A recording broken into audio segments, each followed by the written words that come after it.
I never thought my life would pivot on something as small as a zipper. But when I unzipped Claire's purse and found a sleek box of premium condoms and a bottle of luxury lubricant, items she'd always told me she was allergic to, something inside me changed. Those little objects were a quiet confession, a physical proof that the life I knew was a lie. I felt betrayed, yes, but more than that, underestimated. Whoever Claire was with had to think he was untouchable. He had power. He had influence. He had my wife. That night I stopped being the man who fixes broken laptops and started becoming a man who would break the lies apart, piece by piece. I didn't want spectacle, I wanted certainty. I wanted them exposed in a way that left no room for sympathy or spin. So I began to plan, not with fury, but with meticulous patience, the kind that makes the fall inevitable. This isn't a story about blind revenge. It's about strategy, proof, and the moment when the truth detonates. My name is Mark Reynolds. I'm 35, and for as long as I can remember I've been the kind of man who fixes what's broken. I run a tiny laptop repair shop on the north side of Columbus, a one-bay garage with fluorescent lights, a battered workbench, and a radio that rarely gets turned off. It's not glamorous. It's steady. People bring me machines that have been dropped, spilled on, or forgotten, and I coax them back to life. I like that. It makes sense to me. It's honest work, and it used to feel like the centerpiece of a quiet, reliable life I shared with Claire. Claire was 32 when I married her, sharp, pretty in a way that made heads turn without her trying, and frighteningly good at office politics. She worked in corporate communications for a big insurance firm downtown. Press releases, crisis management, the kind of job where a single misplaced email could ruin a quarter. She thrived on that pressure. She liked how the world reacted to the version of her that took command of a room. At home she was different. Witty, sarcastic, warm in small doses. It's strange how I can remember both versions as clearly as if they were in separate rooms of the same house. We'd been married 7 years. From the outside we looked like the kind of couple that belonged in lifestyle blogs. Sunday barbecues, matching Halloween costumes, summer trips to Myrtle Beach with a cooler of beers and a house that always smelled faintly of Claire's perfume. I puttered around the yard. She handled the guest list. We photographed laughter and posted it like proof that things were okay. But things weren't all right. Little fissures started showing up in the grout. Claire began staying late at the office with increasing frequency, campaign deadlines, client emergencies, last-minute presentations. Her phone was near her constantly, even at the dinner table, even when she told me to ignore it.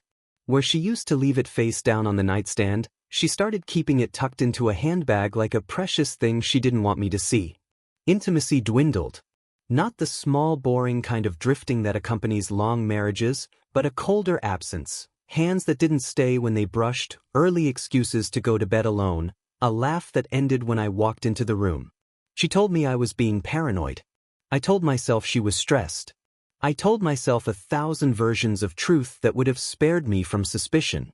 Then there was Richard Malone, 52, decisive, expensive cologne, a reputation anyone in the building whispered about behind closed doors. He was the kind of boss who could make or break careers with a single recommendation. He'd been married twice, and rumor had it he preferred influence in private to mentorship in public. Claire talked about him the way people talk about dangerous things. Fascinated, slightly terrified, alive when she did. The way her voice changed when she mentioned his name made the hairs at the back of my neck stand up.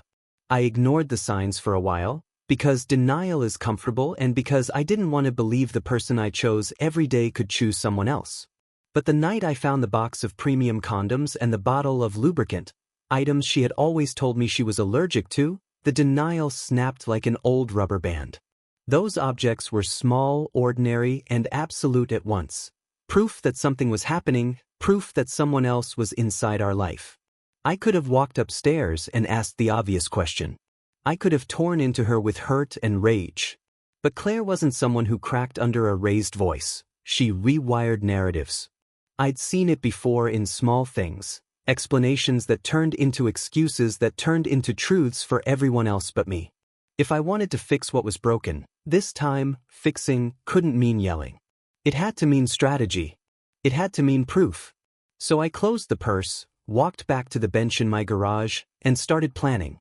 The morning after I found the box and bottle, I stopped pretending everything was normal. I didn't shout. I didn't tear the house apart. I went quiet, methodical. If this was going to end in more than promises and apologies, I needed proof, real proof, so the truth couldn't be rewritten by pretty words and crocodile tears. I put a tracker on Claire's car. Nothing dramatic, just something small and discreet that would tell me where she went when she said she was at the office. I bought a used recorder, the kind that looks harmless but captures sound clean enough to make a courtroom listen. I'm a fixer, not a fighter. I use tools the same way I use tools on the bench: precise, patient, functional. A week later, she told me she had to stay for a quarterly strategy meeting. At 9 o'clock, I checked the app. Her location blinked on my phone, not at the downtown office, but at a low-budget hotel off the interstate. I drove out there, not to confront, but to confirm. I parked a few rows away and watched from the shadows. At 11:30 p.m., they came out, a silhouette by the side exit, then bodies, then laughter. Claire's hand brushed Richard's arm in a way she hadn't touched me in months. They moved like people who belonged to each other. I kept my distance. I took photos. I recorded a shaky video with my phone. I felt ridiculous and righteous at once. The images burned through me like acid and fuel. I wanted to shout, to demand an explanation, but whatever I did in that moment had to be for more than my chest's relief. It had to matter. Back at home, while Claire took a shower, I swiped through her phone. She'd used the one number she'd always used for passcodes, her birthday, but complacency isn't the same as competence. The texts were blunt, messy with desire. Last night was insane. Can't stop thinking about you. When are we sneaking away again?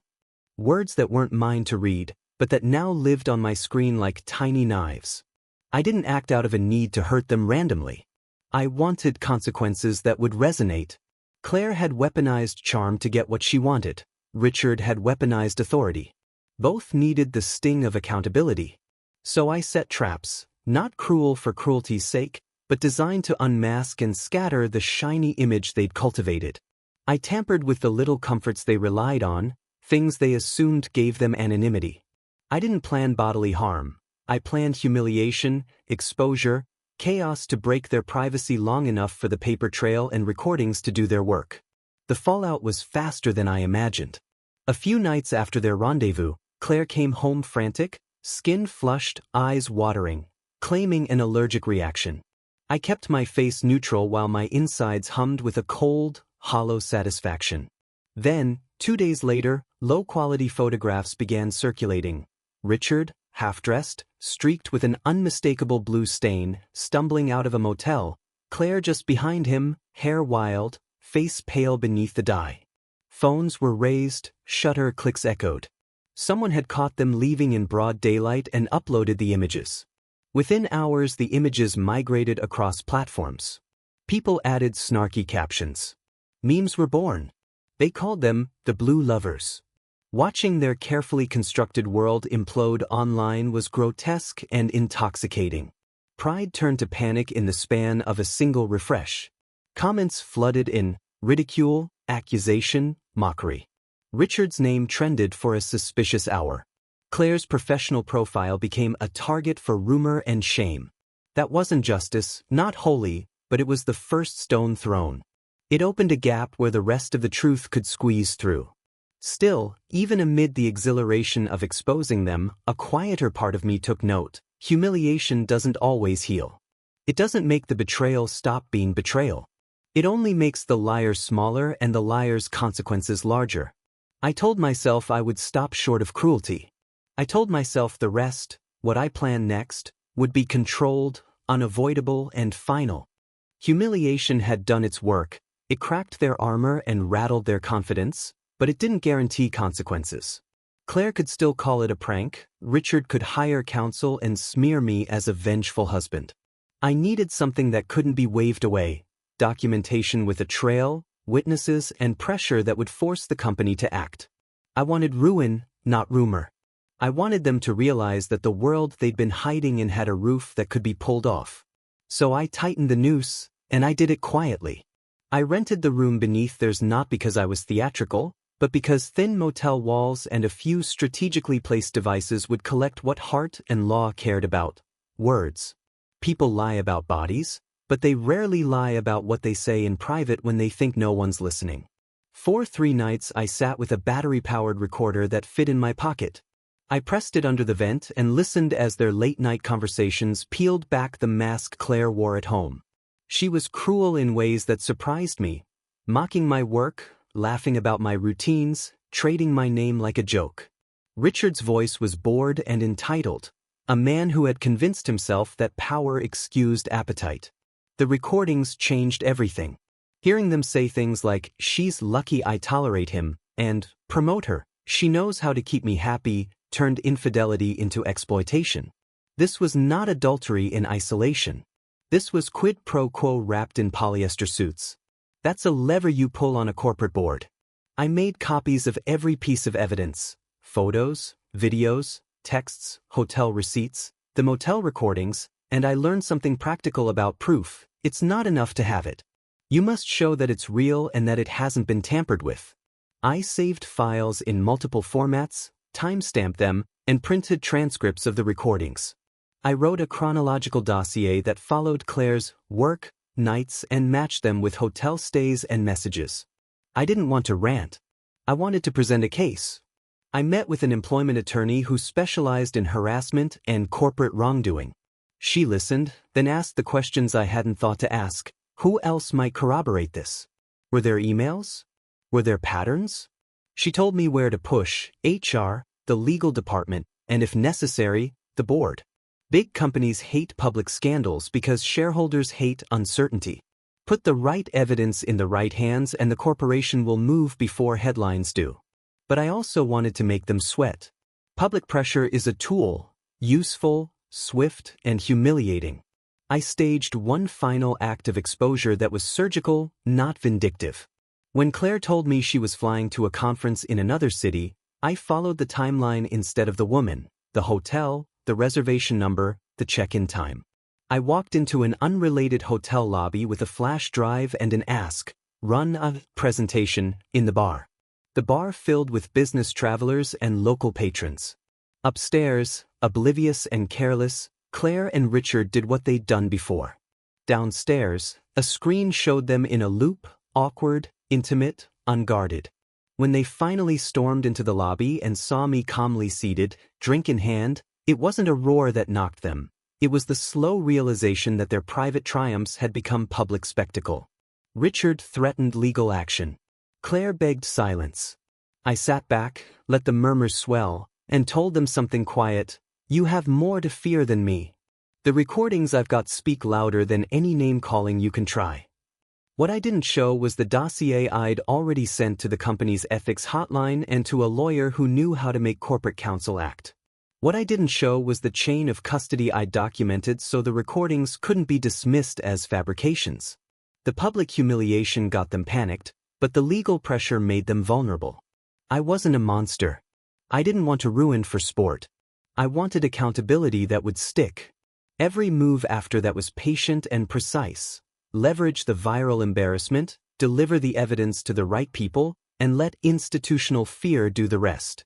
Their panic was the sound of consequence beginning to click into place, and I watched it start to tighten, inch by inch. The fallout was faster than I expected, and more complete. Within 48 hours of the motel screening stunt, HR called me asking for copies of everything. Within 72, Richard was on administrative leave. The next week, there was a press release: he'd resigned for personal reasons. The language was clinical, but the effect was catastrophic. His email vanished. His office was cleared out. Power doesn't protect you forever when the board smells risk. Shareholders get nervous, and boards act fast. That was the corporate side. Public humiliation had done its work. Institutional pressure finished the job. My lawyer had been patient and surgical.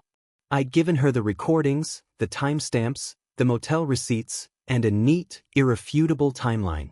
She took it to the company's counsel and made it impossible for them to pretend it was a private matter. The board didn't want a scandal simmering while quarterly reports came in. They wanted a clean break. Claire's response was a mess of denials and damage control. At first she tried to gaslight, deep fakes, fabrications, a crazed husband out for revenge. She launched alternative narratives on social media, wrote long, tearful posts about mental health and stress, painted herself as a victim of public shaming. That lasted about as long as it takes for facts to surface. Old motel photos, the blue stain images, the recordings, everything refuted her versions. People could forgive an affair. They couldn't forgive the sense that she'd weaponized 2 lives for convenience. And then the most savage irony happened. She missed her period. She came to me, raw and panicked, whispering that she might be pregnant. Her face was a map of fear. I remember how odd it felt, watching the panic and remembering the needle-poked condoms and the blue dye. I answered flatly, almost clinically, "Good luck figuring out who the father is." That one sentence was a fulcrum. It tipped something irretrievable. She ripped the living room apart in fury, lamps, vases, plates. She screamed every accusation she could. But rage couldn't rewrite the transcripts that lay on my kitchen table, the folder I'd fed to counsel, or the chain of custody receipts proving the audio hadn't been tampered with. She begged, then pleaded, then tried to bribe. Richard attempted a wire transfer, 20 grand, supposedly to make this go away. I intercepted the notice, documented it, and forwarded the record to my attorney and the company. That wire transfer became another piece of paper in the dossier that neutralized any attempt at a cover-up. The divorce was brutal, but it was merciless because it had to be. Claire tried to fight for assets and sympathy, but the judge saw the timeline, the evidence, and the moral weight of what had been recorded. She walked away with debt, student loans, credit card balances, legal fees, while I kept the house, the repair shop, and most of our savings. It felt strange, because legal victory rarely hits the heart the way imagined vindication does. Still, the practicalities mattered. Her ruined resume and empty bank accounts were final consequences that gossip alone couldn't deliver. The public narrative finished them off. A headline, "The Blue Lovers Scandal, Executive Exposed," went viral and punctured whatever dignity remained. Richard fled to Arizona to start over. Claire took a job answering phones at a call center. She was stripped of title, responsibilities, and professional prospects. People recognized her in the grocery store. Co-workers from her old life avoided eye contact. The online mockery had real, slow-burning consequences. For me, the result was a complicated calm. I slept better than I had in years, yes, but I also carried a residue of something heavier, guilt at how far I'd pushed, the knowledge that humiliation can become a living thing that lingers. Revenge had given me restitution and peace, but it had also changed me. I wasn't the naive mechanic who fixed laptops and trusted easily. I was a man who'd learned how to weaponize truth. Still, when the shop door closed for the night and the radio hummed to itself, I would sometimes sit on my stool and breathe without the tightness that had lived in my chest for months. The sense of being lied to had been replaced by a steadier thing. The quiet satisfaction of knowing I let the facts do the damage. In the end, that was enough, perhaps too much, perhaps just right. Looking back now, I sometimes ask myself whether I crossed a line. Did I go too far when I tampered with their little secrets, when I turned humiliation into a weapon, when I dismantled Claire's entire world piece by piece? Maybe. But then I remember the sound of their laughter in those recordings, the way she sneered at me, the way Richard reduced her to a bargaining chip for a promotion. Those memories remind me why I did what I did. Betrayal is more than broken vows. It strips you of dignity, of trust, of time you'll never get back. It makes you question your own worth, your sanity, your ability to judge character. And when it comes from the person you vowed to build a life with, the wound cuts bone deep. My revenge wasn't about fists or shouting matches. It wasn't chaos for chaos's sake. It was deliberate, controlled, almost surgical. I wanted truth to do the talking, evidence to be the hammer, and consequences to be the final blow. Some call that cruel. I call it justice. Claire thought I would stay the quiet man in the basement, tinkering with broken laptops and ignoring the cracks in our marriage. She thought I'd never fight back, never dare to step into the role of executioner. But in the end, it wasn't me who destroyed her, It was her own lies. I just lit the fuse. The truth has a way of clawing its way to daylight, no matter how deeply you try to bury it. And when it breaks free, it burns hotter than any rage, carving everything false into ash. If there's anything I want you, anyone betrayed, anyone gaslit, to take from my story, it's this: don't ignore the signs. Don't let denial dull your instincts. Betrayal thrives in silence and darkness. Expose it to the light and it withers. And if you ever decide to fight back, remember that the sharpest weapon isn't fury, it's patience. It's strategy. It's letting the truth cut sharper than any blade ever could. As for me, I walked away scarred but stronger, wiser, free, no longer willing to waste another second on people who mistake kindness for weakness. My story isn't about the collapse of a marriage, it's about the rebirth of a man who refused to stay broken. And maybe, just maybe, that's the best revenge of all. That was my story, how I transformed betrayal into justice and reclaimed my life. But now, I want to hear from you. Have you ever been cheated on, deceived, or blindsided by someone you trusted the most? Your voice matters. Share your story in the comments. I read them all, and you never know who else might find strength in your words. And if you're drawn to stories of infidelity, revenge, and the unexpected twists life throws our way, make sure you subscribe and turn on notifications. More gripping stories are on the way, and believe me, you won't want to miss what's coming next.